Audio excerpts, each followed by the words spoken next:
କେମିତି ଅଛନ୍ତି ସାଙ୍ଗମାନେ? ତ ସ୍ୱାଗତ ଜଣାଉଛି ଅଭିନନ୍ଦୀ ଗମ୍ ବ୍ଲଗ୍ସ କୁ, ଯାହାକି ଆଜି ହେଉଛି ମୋ ନିଜର ଜନ୍ମଦିନ। ତ ଏଇ ଜନ୍ମଦିନରେ ଗୋଟେ ଏମିତି ଗୋଟେ ଚ୍ୟାଲେଞ୍ଜ ନେବାକୁ ଯାଉଛି, ଯାହାକି ଅବଶ୍ୟ ନେଇଛ ସମସ୍ତଙ୍କୁ ସେ ଚ୍ୟାଲେଞ୍ଜଟି ନେବାକୁ, ଯାହାକି ଆମ ୟୁଟ୍ୟୁବରେ 30 ଡେଜ୍ ପାଇଁ ଗୋଟେ ଚ୍ୟାଲେଞ୍ଜ ନେଉଛି, ଯାହାକି କଣ୍ଟିନ୍ୟୁ 30 ଦିନ ପର୍ଯ୍ୟନ୍ତ ବ୍ଲଗ୍ କରିବ। ତ ଚାଲନ୍ତୁ ଆରମ୍ଭ କରିବା। ଆଉ ଲେଟ୍ କରିବାନି, ଆଉ ମୋତେ କମେଣ୍ଟରେ ତ ୱିଶ୍ ତ କରିପାରିବେ ନା ସାଙ୍ଗମାନେ। ଆମର ବର୍ତ୍ତମାନ ଇଆଡ଼େ ବର୍ଷା ପକଉଛୁ, ଆଉ ବର୍ଷାରେ ମୁଁ କହିଲି ଟିକେ ଭିଡ଼ିଓ ବନେଇଦେବା, କାହିଁକିନା ଆଜିଠୁ ହିଁ ଆରମ୍ଭ କଲେ ଭଲ ହେବ। ତ ସେଥିପାଇଁ ମୁଁ ବ୍ଲଗ୍ ଆରମ୍ଭ କରିଦେଲି ଆଜି ପାଖରୁ 30 ଦିନର ଚ୍ୟାଲେଞ୍ଜ, ତ ଯାହା କହିଲି ଇଣ୍ଟ୍ରୋରେ।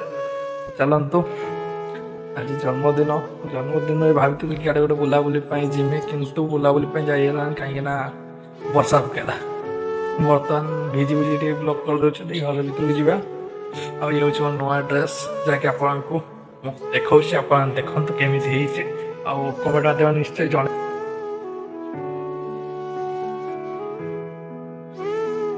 ତ ସାଙ୍ଗମାନେ ବର୍ତ୍ତମାନ ଆମେ ଯାଇଥିଲୁ କେକ୍ ଆଣିବା ପାଇଁ, କିନ୍ତୁ କେକ୍ ନ ଆଣି ଆମେ ବର୍ତ୍ତମାନ ଦାମ ଟିକେ ଜଲ୍ଦି ଦେଖେଇଲୁ, ଟିକେ ଦେଖନ୍ତୁ।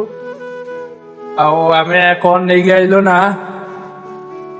ଛେନାପୋଡ଼ ନେଇକି ପଳେଇ ଆଇଲୁ। ତିନି ଭାଇ ଯାଇଥିଲୁ, ଛେନାପୋଡ଼ ନେଇକି ପଳେଇ ଆଇଲୁ।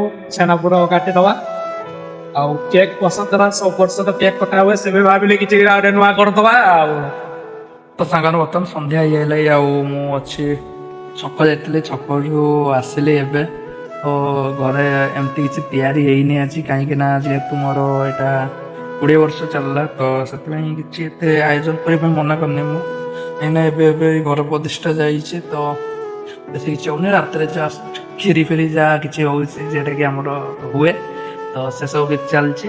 ତ ମା ଆଗେ ସବୁ କରୁଛନ୍ତି, ମୁଁ ପଳେଇ ଆଇନି। ବର୍ତ୍ତମାନ ନଡ଼ିଆ ଆଣିବା ପାଇଁ ଯାଇଥିଲି ଦୋକାନକୁ, ଆମର ପୂଜା ଦୋକାନ ଅଛି ନା, ତ ନଡ଼ିଆ ଦୋକାନରୁ ଆସିକି ବର୍ତ୍ତମାନ ପଳେଇ ଆସିଛି ବାହାରକୁ। ଆଉ ବାହାରେ ବର୍ତ୍ତମାନ ଗୋଟେ ପୋଖରୀ ଆଡ଼ି ପାଖରେ ଅଛି, ଦେଖନ୍ତୁ ଗୋଟେ ପୋଖରୀ ଆଡ଼ି ଅଛି, ସେ ପୋଖରୀ ଆଡ଼ି ପାଖରେ ବସିଛି ବାଇକ୍ ଧରିକି। ଆଉ ବର୍ତ୍ତମାନ ଯିମି ଛକ ଯିମି, ଆଜି ଟିକେ ଦୋକାନରେ ବସିବି। ଗଲେ ଦୋକାନରେ ବସିଲା ପରେ ଏକାଥରେ ଦୋକାନ ବନ୍ଦ କରି ସନ୍ଧ୍ୟା ବେଳକୁ ଆଇବି। ବାପା ଯିବେ, ଗୋଟେ 11 ଦିନ ଅଛି, ତ ବାପା ଯିବେ, ଆଉ ମୁଁ ପଳେଇ ଆଇବି। ତାପରେ ବନ୍ଦ କରି କୁରା ନେବି, ସେଇ 7:30 ଭିତରେ ବନ୍ଦ କରି କୁରା ଆଇବି। ଆଉ ବ୍ଲଗ୍ଟି ଭଲ ଲାଗିଥିଲେ ଲାଇକ୍ ସେୟାର କମେଣ୍ଟ କରିବେ, ଆଉ ଭିଡ଼ିଓଟିକୁ ଏନ୍ଜୟ କରନ୍ତୁ। ଆଉ କିଛିଟା ସର୍ଟ ଦେଖେଇବି, ଯାହାକି ଆମର କ'ଣ ସବୁ ଆସିଛି, କ'ଣ ନାହିଁ। ତ ସବୁ ନାଇଟିଟା ମୁଁ ଆପଣଙ୍କୁ ଏଇଥିରେ ପକେଇଦେବି, ଆପଣ ଦେଖିଦେବେ। ଭିଡ଼ିଓଟି ଭଲ ଲାଗିଲେ ଟିକେ ଲାଇକ୍ କରିଦେବେ, ବାସ୍ ସେତିକି ରିକ୍ୱେଷ୍ଟ। ଆଉ ଚାଲନ୍ତୁ ସପୋର୍ଟ କରନ୍ତୁ ସାଙ୍ଗମାନେ। ବର୍ତ୍ତମାନ ମୁଁ ଦୋକାନ ଚାଲିଲେ, ଦେଖନ୍ତୁ। ଆଉ ପାଗ କେତେ ବଢ଼ିଆ ଦେଇଛି, ଆପଣ ତ ଦେଖିପାରୁଥିବେ। ଚାଲନ୍ତୁ ଲେଟ୍ କରେं, ଜଲ୍ଦି ଦୋକାନ ପହଞ୍ଚିବ।